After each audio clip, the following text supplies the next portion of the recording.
샬롬. 오늘의 양식입니다. 오늘의 양식은 갈라디아서 2장 20절. 내가 그리스도와 함께 십자가에 못 박혔나니 그런즉 이제는 내가 산 것이 아니요 오직 내 안에 그리스도께서 사신 것이라. 이제 내가 육체 가운데 사는 것은 나를 사랑하사 나를 위하여 자기 몸을 버리신 하나님의 아들을 믿는 믿음 안에서 사는 것이라. 아멘. 이 말씀을 가지고 그리스도와 함께 십자가에 못 박힌 것에 대해서 생각해 봅니다. 내가 그리스도와 함께 십자가에 못 박힌 것이 무엇입니까? 그리스도와 함께 십자가에 못 박혔다니, 이 말은 함께 십자가에 못 박히다, 함께 십자가에 못 박다 이 말입니다.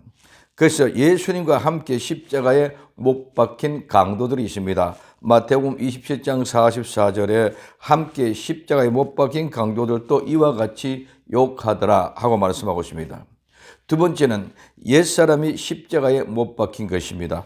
로마서 6장 6절에 우리가 알거니와 우리 옛사람이 예수님과 함께 십자가에 못 박힌 것은 죄의 몸이 멸하여 다시는 우리가 죄에게 종노릇하지 아니하려 함이니. 아멘. 우리가 옛사람, 즉 옛자아가 예수님과 함께 십자가에 못 박힌 것은 죄의 몸이 파괴된 것입니다. 그래서 우리를 지배하고 있는 죄의 권능이 파괴된 것입니다. 이제는 죄의 종이 아니기 때문에 죄의 종노릇을 하지 않습니다. 내가 그리스도와 함께 십자가에 못 박힌 것은 율법주의에 맡겨진 많은 죄, 나의 자아와 모든 것들을 십자가에 못 박는다는 것입니다.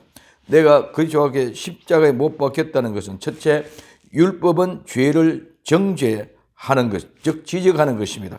율법으로 나타나는 하나하나 나의 모든 죄를 발견해내는 것이 그 발견된 것 하나하나 죄를 모두 말합니다. 두 번째, 그리스도와 함께 율법에 정해진 그 모든 죄 하나하나를 예수님과 함께입니다.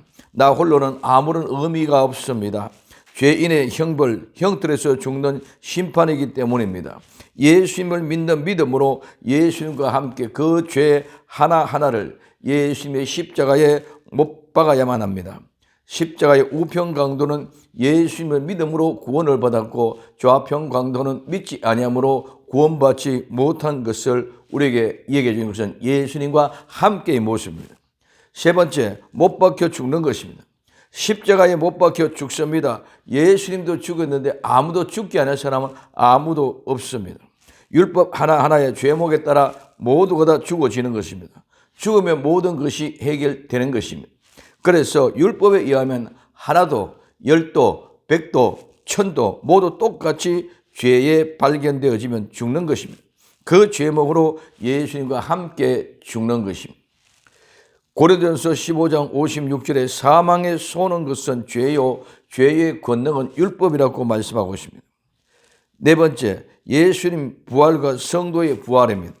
예수님의 죄가 없어서 부활하신 겁니다. 즉 죄가 없다는 사실을 입증하는 것이 예수님이 다시 살아나신 것입니다. 예수님도 죄가 있었으면 살아나지 못하고 영원히 죽을 수밖에 없는 것입니다. 오직 예수님은 십자가에 못 박힌 것. 그러므로 오늘 우리는 예수님과 함께 담당해야 될 그 죽음, 죄로 말미암아 죽어야 될 사람이 예수님의 죽음으로 우리도 모두 다 같이 함께 죽었기 때문에 죄로부터 벗어났기 때문에 우리는 죄와 상관없는 사람이 되어졌기 때문에 또 부활한 것입니다. 그러므로 예수님의 부활이 내 부활이, 예수님의 십자가에 못 박혀 죽음이 나의 죽음이라는 것을 우리에게 가르쳐주고 있습니다.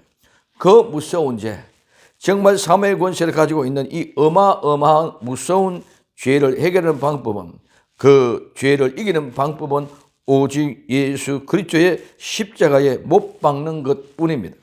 고린도전서 15장 57절에 우리 주 예수 그리스도로 말미암아 우리에게 이김을 주시는 하나님 앞에 감사하노니 말하고 있습니다.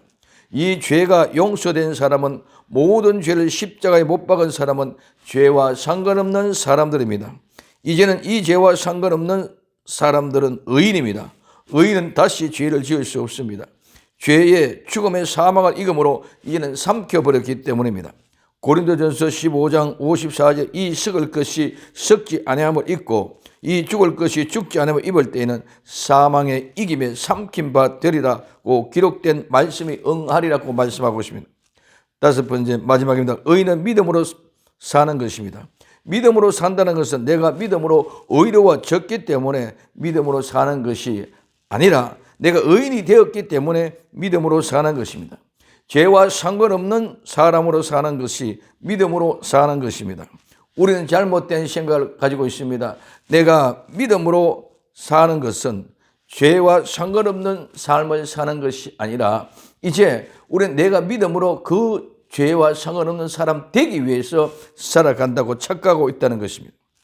우리는 의인이 되기 위하여 믿음으로 사는 것이 아니라 의인이 되었기 때문에 믿음의 삶을 살아가야 되는 것이다. 그렇기 때문에 의인이 된 믿음의 삶을 사면 절대로 흔들릴 수가 없습니다. 의인이 된 믿음에 사는 믿음은 어떤 환경이나 조건, 여건에도 절대로 영향을 받지 않습니다. 자존심에 영향을 받지 않습니다. 어떤 풍파와 역경 속에서도 흔들리지 않습니다. 변하지 않는 것이 의인된 믿음으로 사는 삶이기 때문입니다. 정말 그리스도와 함께 십자가의 율법에 정한 모든 죄와 허물을 하나하나 못 받고 죽고 새로 난 사람, 새 사람이 됩니다. 그러므로 이제는 예수 그리스도와 함께 의인된 성도로서 믿음의 삶을 살아갈 수 있는 복된 성도 될 수 있기를 예수님의 이름으로 부탁을 드립니다. 기도합니다. 사랑하는 주님 감사합니다. 이제 정말 의인된 믿음의 삶을 살아갈 수 있는 주인공들이 되게 하옵소서. 다시 오실 예수님의 이름으로 기도드리옵나이다. 아멘.